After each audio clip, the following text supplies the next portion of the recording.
Aprende filosofía con el mundo de Sofía. Capítulo 6. El destino. El adivino intenta interpretar algo que en realidad no está nada claro. Sofía había estado vigilando la puerta de la verja del jardín mientras leía sobre Demócrito. Para asegurarse, decidió, no obstante, darse una vuelta por la puerta. Al abrir la puerta exterior descubrió un sobrecito blanco fuera en la escalera. Y en el sobre ponía Sofía Amundsen. De modo que la había engañado. Justo ese día, cuando con tanto celo había vigilado el buzón, el filósofo misterioso se había acercado a la casa a escondidas desde otro lado y simplemente había puesto la carta sobre la escalera, antes de darse a la fuga otra vez. ¡Demonios!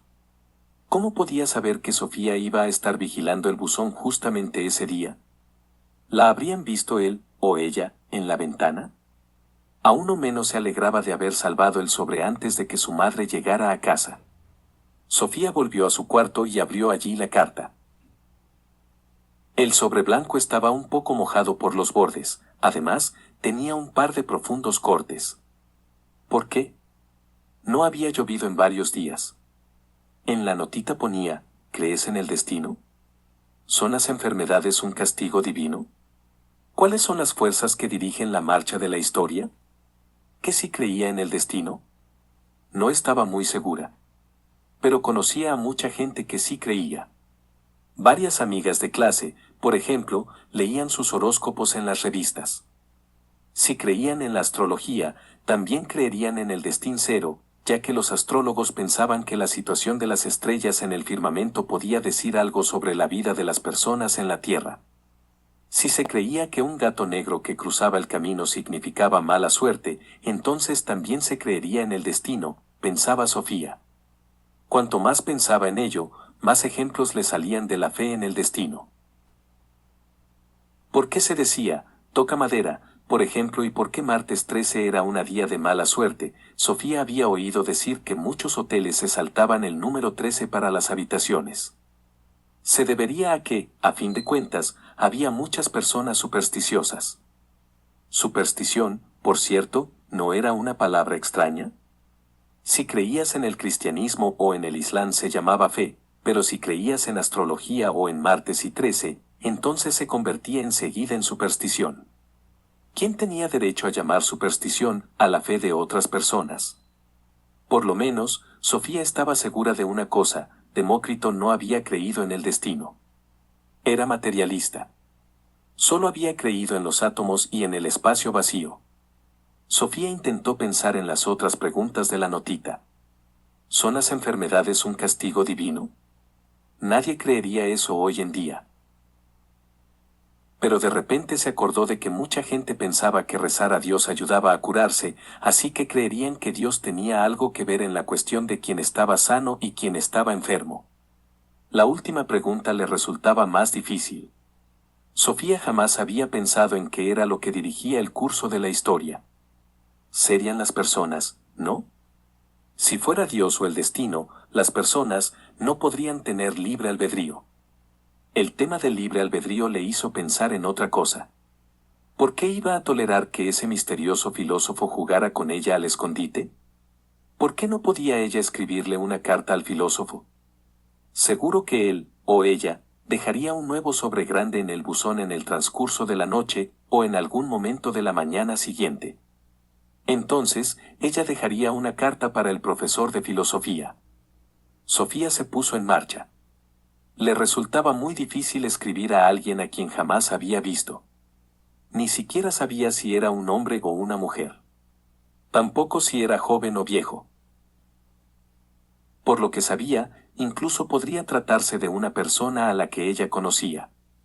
En poco tiempo había redactado una pequeña carta: muy respetado filósofo, en esta casa se aprecia con sumo agrado su generoso curso de filosofía por correspondencia. Pero molesta no saber quién es usted. Le rogamos por tanto presentarse con nombre completo. A cambio será invitado a entrar a tomar una taza de café con nosotros, pero si puede ser, cuando mi madre no esté en casa. Ella trabaja todos los días de 7:30 a 17:00 de lunes a viernes. Yo soy estudiante y tendré el mismo horario, pero, excepto los jueves, siempre estoy en casa a partir de los 2:15. Además, el café me sale muy bueno. Le doy las gracias por anticipado. Saludos de su atenta alumna. Sofía Amundsen, 14 años. En la parte inferior de la hoja escribió, se ruega contestación. A Sofía le pareció que la carta era demasiado formal. Pero no era fácil elegir las palabras cuando se escribía a una persona sin rostro. Metió la hoja en un sobre de color rosa y lo cerró. Por fuera escribió, al filósofo. El problema era cómo sacarlo fuera sin que su madre lo viera. Al mismo tiempo, tendría que mirar el buzón temprano a la mañana siguiente, antes de que llegara el periódico. Si no llegaba ningún envío durante la noche, tendría que volver a recoger el sobre de color rosa. ¿Por qué tenía que ser todo tan complicado? Aquella noche, Sofía subió pronto a su habitación a pesar de que era viernes. Su madre intentó tentarla con una pizza y una película policíaca, pero dijo que estaba cansada y que quería leer en la cama. Mientras su madre estaba sentada mirando fijamente a la pantalla del televisor, Sofía bajó a hurtadillas a llevar la carta al buzón. Al parecer, su madre estaba un poco preocupada. Desde que surgió aquello del conejo grande y el sombrero de copa, hablaba con Sofía de una manera completamente distinta a la de antes. Sofía no quería preocuparla, pero ahora tenía que subir a la habitación para vigilar el buzón. Cuando su madre subió, sobre las 11, estaba sentada delante de la ventana mirando a la calle. ¿No estará sentada mirando al buzón? Pregunto. Miro lo que me da la gana. Creo que estás enamorada de verdad, Sofía. Pero si llega con una nueva carta, no lo hará en medio de la noche. ¡Qué asco! Sofía no aguantaba esa tontería del enamoramiento. Pero habría que dejar que su madre creyera que su estado de ánimo se debía a algo así. Su madre prosiguió, ¿él fue el que dijo aquello del conejo y el sombrero de copa? Sofía sintió con la cabeza. No consume droga, ¿verdad? Ahora Sofía sentía verdadera lástima por su madre. No podía permitir que se preocupara tanto por una cosa así. Por otra parte, era bastante tonto pensar que las ideas divertidas tuvieran que ver con las drogas.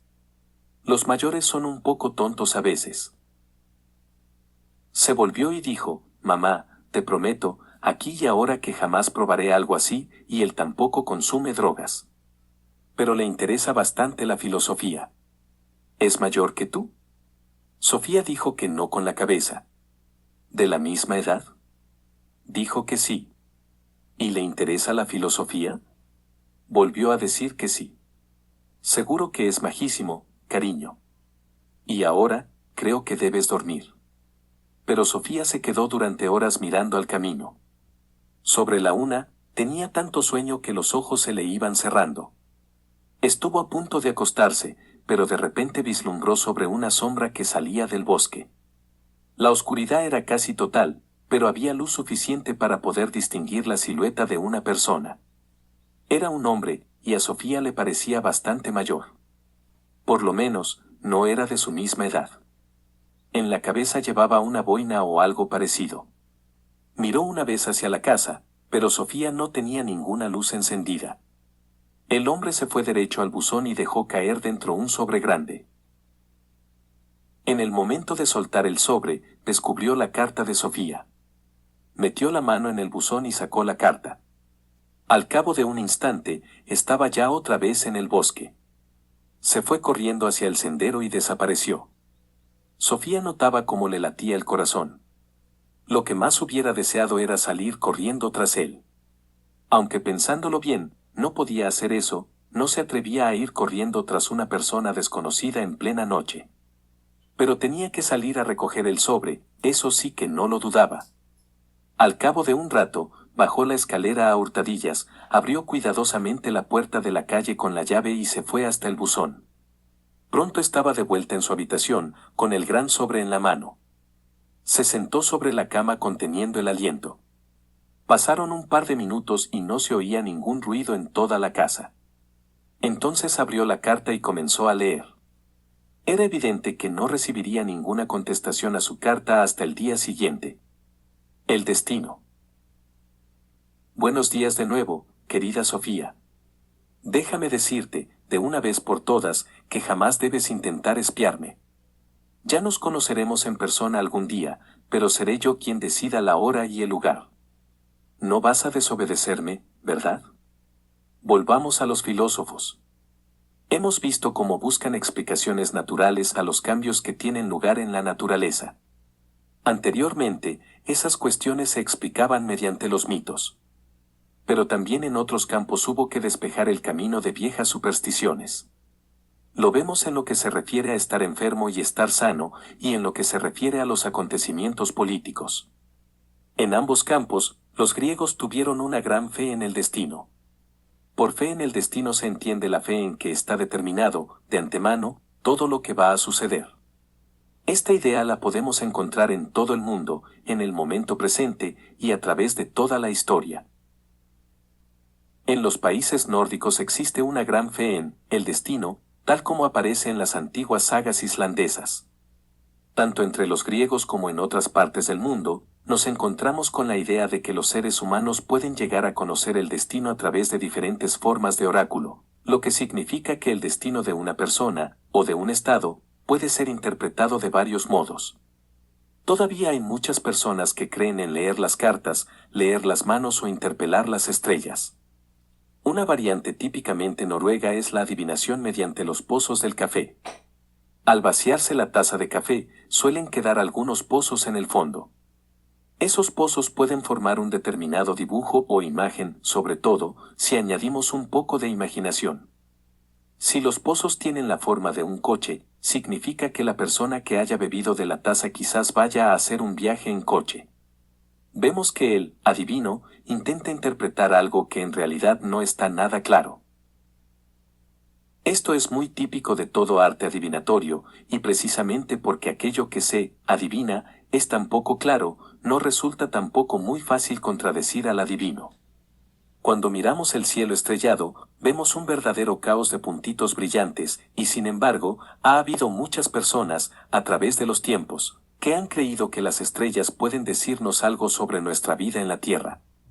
Incluso hoy en día, hay dirigentes políticos que consultan a un astrólogo antes de tomar una decisión importante. El oráculo de Delfos. Los griegos pensaban que los seres humanos podían enterarse de su destino a través del famoso oráculo de Delfos. El dios Apolo era el dios del oráculo. Hablaba a través de la sacerdotisa Pitia, que estaba sentada en una silla sobre una grieta de la tierra. De esta grieta subían unos gases narcóticos que la embriagaban, circunstancia indispensable para que pudiera ser la voz de Apolo. Al llegar a Delfos, uno entregaba primero su pregunta a los sacerdotes, quienes, a su vez, se la daban a Pitia. Ella emitía una contestación tan incomprensible o ambigua que hacía falta que los sacerdotes interpretaran la respuesta a la persona que había entregado la pregunta. Así los griegos podían aprovecharse de la sabiduría de Apolo, ya que creían que Apolo sabía todo sobre el pasado y el futuro. Muchos jefes de Estado no se atrevían a declarar la guerra o a tomar otras decisiones importantes antes de haber consultado el oráculo de Delfos. Así pues, los sacerdotes de Apolo funcionaban prácticamente como una especie de diplomáticos y asesores, con muy amplios conocimientos sobre gentes y países. Encima del templo de Delfos había una famosa inscripción, «Conócete a ti mismo», que significaba que el ser humano nunca debe pensar que es algo más que un ser humano, y que ningún ser humano puede escapar a su destino. Entre los griegos se contaban muchas historias sobre personas que habían sido alcanzadas por su destino. Con el tiempo, se escribieron una serie de obras de teatro, tragedias, sobre esas personas, trágicas. El ejemplo más famoso es la historia del rey Edipo. Ciencia de la historia y ciencia de la medicina. El destino no solo determinaba la vida del individuo. Los griegos también creían que el curso mismo del mundo estaba dirigido por el destino. Opinaban que el resultado de una guerra podía deberse a la intervención de los dioses. También hoy en día hay muchos que creen que Dios u otras fuerzas misteriosas dirigen el curso de la historia. Pero justo a la vez que los filósofos griegos intentaban buscar explicaciones naturales a los procesos de la naturaleza, iba formándose una ciencia de la historia que intentaba encontrar causas naturales a su desarrollo. El que un estado perdiera una guerra no se explicaba ya como una venganza de los dioses. Los historiadores griegos más famosos fueron Heródoto, 484 a 424 a.C., y Tucídides, 460 a 400. Los griegos también creían que las enfermedades podían deberse a la intervención divina. Las enfermedades contagiosas se interpretaban, a menudo, como un castigo de los dioses. Por otra parte, los dioses podían volver a curar a las personas si se les ofrecían sacrificios. Esto no es, en modo alguno, exclusivo de los griegos. Antes del nacimiento de la moderna ciencia de la medicina, en tiempos recientes, lo más normal era pensar que las enfermedades tenían causas sobrenaturales. Por ejemplo, la palabra influenza significa en realidad que uno se encuentra bajo una mala influencia de las estrellas. Incluso hoy en día, hay muchas personas en el mundo entero que creen que algunas enfermedades, el SIDA, por ejemplo, son un castigo de Dios. Muchos piensan, además, que un enfermo puede ser curado de un modo sobrenatural. Precisamente en la época en que los filósofos griegos iniciaron una nueva manera de pensar, surgió una ciencia griega de la medicina que intentaba encontrar explicaciones naturales a las enfermedades y al estado de salud. Se dice que Hipócrates, que nació en Kos hacia el año 460 a.C., fue el fundador de la ciencia griega de la medicina. La protección más importante contra la enfermedad era, según la tradición médica hipocrática, la moderación y una vida sana. Lo natural en una persona es estar sana. Cuando surge una enfermedad, es porque la naturaleza ha descarrilado a causa de un desequilibrio físico o psíquico. La receta para estar sano era la moderación, la armonía y una mente sana en un cuerpo sano. Hoy en día se habla constantemente de la ética médica, con lo que se quiere decir que el médico está obligado a ejercer su profesión médica según ciertas reglas éticas. Un médico no puede, por ejemplo, extender recetas de estupefacientes a personas sanas. Un médico tiene también que guardar el secreto profesional. Esto significa que no tiene derecho a contar a otras personas algo que un paciente le haya dicho sobre su enfermedad. Estas reglas tienen sus raíces en Hipócrates, que exigió a sus discípulos que prestasen el siguiente juramento: utilizaré el tratamiento para ayudar a los enfermos según mi capacidad y juicio, pero nunca con la intención de causar daño o dolor. A nadie daré veneno aunque me lo pida o me lo sugiera, tampoco daré abortivos a ninguna mujer con el fin de evitar un embarazo. Consideraré sagrados mi vida y mi arte. No utilizaré el cuchillo, ni siquiera en aquellos que sufren indescriptiblemente, dejándoselo hacer a los que se ocupan de ello. Cuando entre en la morada de un enfermo, lo haré siempre en beneficio suyo, me abstendré de toda acción injusta y de abusar del cuerpo de hombres o mujeres, libres o esclavos. De todo cuanto vea y oiga en el ejercicio de mi profesión y aún fuera de ella callaré cuantas cosas sea necesario que no se divulguen, considerando la discreción como un deber. Si cumplo fielmente este juramento, que me sea otorgado gozar felizmente de la vida y de mi arte y ser honrado siempre entre los hombres. Si lo violo y me hago perjuro, que me ocurra lo contrario. Sofía se sentó en la cama de un salto, cuando se despertó el sábado por la mañana. ¿Había sido un sueño o había visto de verdad al filósofo? Tocó con el brazo el suelo bajo la cama. Pues sí, allí estaba la carta que había llegado por la noche. Sofía se acordó de todo lo que había leído sobre la fe de los griegos en el destino. Entonces, no había sido solo un sueño. Claro que había visto al filósofo. Y más que eso, había visto con sus propios ojos que se había llevado la carta que ella le había escrito. Sofía salió de la cama y miró debajo. Sacó de allí todas las hojas escritas a máquina. ¿Pero qué era aquello? Al fondo del todo, junto a la pared, había algo rojo. Podía ser una bufanda. Sofía se deslizó debajo de la cama y recogió un pañuelo rojo de seda. Solo estaba segura de una cosa: nunca había sido suyo. Empezó a examinar el pañuelo minuciosamente y dio un pequeño grito cuando vio unas letras escritas con una pluma negra a lo largo de la costura. Hilde, ponía. Hilde. ¿Pero quién era Hilde?